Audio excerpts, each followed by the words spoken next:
when we found out who we were judging, they had this whole big entrance in the elevator. It was like so dramatic, and it was kind of like, oh my God, you know. Yeah, I wasn't expecting Blue Key to be the judges there. I know they're like the top scholars of the school, and yeah, I was kind of nervous because we're freshmen, and I was new to this whole thing. They were very stone-faced, like didn't have much expression at all. They looked very serious. David Gonzalez, Public Relations, Senior. Brianne DeMoco, first-year law student. Kelsey Wormer, Spanish Education, Senior. Right now, I'm confident in my group and in our presentation, and I feel like we came together in the end and did the best that we could. Hi, this is Group 2. I'm Ben Juarez, and today we're going to talk a little bit about Walt Whitman. We're presenting, and the judges are the most intimidating 3 people I've ever seen in a room at one time. And I'm standing up there, and I'm tired from the night before, from the challenge, and I'm seeing mistake after mistake on our PowerPoint, and people are stumbling over their lines, and I'm thinking, we are up here, and we are epically failing. Whitman was born into a very large and hard-working family of 8 children, him being the second oldest. And Americans had a new nation, and it was independent, so they felt that they wanted to make their literature independent from English literature in England. Everybody has like a certain part of the PowerPoint that they're supposed to read, and so when their slide came, they would talk about it. I'm like, we're good. And for a second there, I thought that our team, did really, really well. At best, I thought the presentation was average, if not a little bit below average. Your paper was terrible. Never, ever, ever use the first person in a paper. You never say, I think, I believe, our country, we. Don't use it. In a formal paper, in an academic setting, you cut that out completely. Ben, I thought you had a really good explanation of transcendentalism. I can tell you weren't reading, but you actually knew what it was, and you were conveying that. Like Bree said, you kind of knew what you were talking about. You didn't necessarily have to read, and I felt more drawn in when you started talking. I was complimented on everything that I did, so I came out of there with 5 stars, I felt, and I was told this by my teammates. Our presentation is on Millard Fillmore. He was our 13th president of the United States, which in his case is an unlucky number, for he only served 3 years and was known as the unknown president. Joe stutters a little bit, but that's fine. That's how he normally talks. So it was all fine. It sounded good to me from what we practiced. When his wife Abigail died on March 30th, 1853, he married this other chick named Caroline McIntosh. When we were giving the presentation, I was slightly embarrassed, I guess. After we got our feedback from the judges, I felt a lot better about it. I like the informal tone, Jenna, that you had about he married that other chick, or married this other chick. I mean, it's informal. It makes it more fun.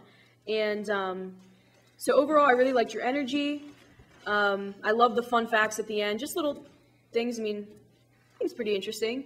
And then they started talking about our paper and said it was a night and day comparison. So that was a little scary.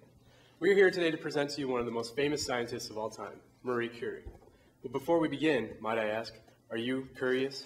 We were trying to figure out how we could be different instead of just walking up and saying, something. I had just suggested that we play like different roles of her family or whatnot, and everybody liked it, so it just worked out good. Initially, I thought I was a little hesitant on the idea, but I have to say, Nisha she knew what she was talking about. I think that was a good idea in the long run. Everything was really great. I was impressed after reading your paper to see this type of a presentation. You guys were drawing me in so much that I didn't even pay attention to PowerPoint, which can be a good thing, but there's some information up there that, I could have missed because I was so in tune to you guys. All right, so we're about to find out the result of our presentation, and I'm extremely nervous. The grades are in, and the team with the highest score is Team 1, with a grade of 68%. Congratulations. Everyone on your team is safe. Well, once I heard that we had taken first, finally, Relaxation.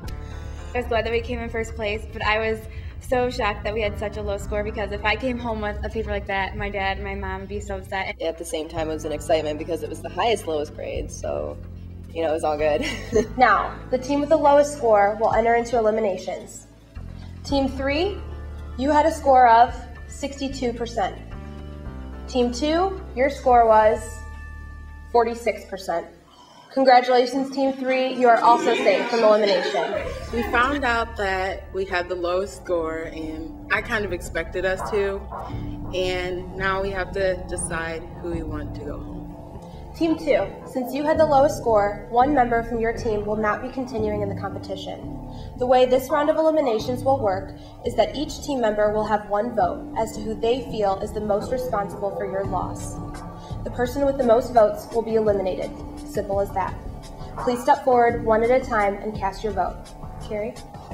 I should have been the leader. I shouldn't have sat back and tried to cooperate as much. I should have stepped forward and done what my gut was telling me to do and not allowed someone to lead our team to a, crashing end. And I'm like, oh man, that could have been better. Oh man, careless error. So I kind of expected it to be how it was.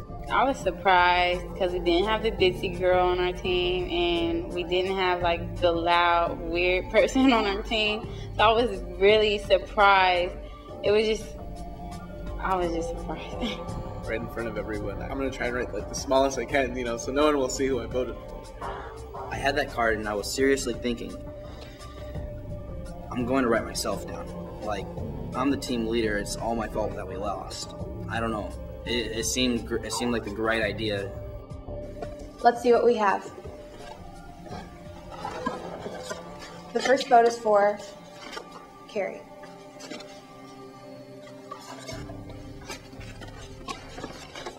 Carrie. Carrie.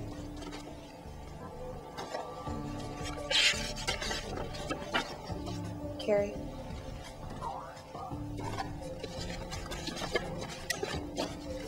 Carrie. With 5 votes, Carrie, I'm sorry to say, but your team has eliminated you. Your semester ends here.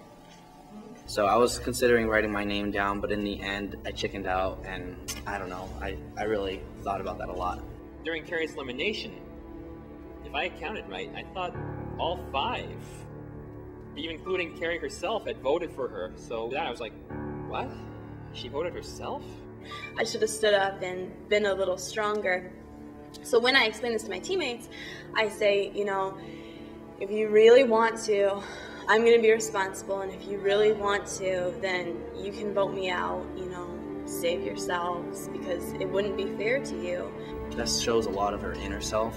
She's more of a man than I am, if you understand what I'm saying. I think everybody can learn a thing or two from her. It's funny because everyone loves you, and then when you stand up and you're like, well, you can vote me off, these people that have loved you, they're like, all right, see you later. It's like, oh, that's human nature and at its finest.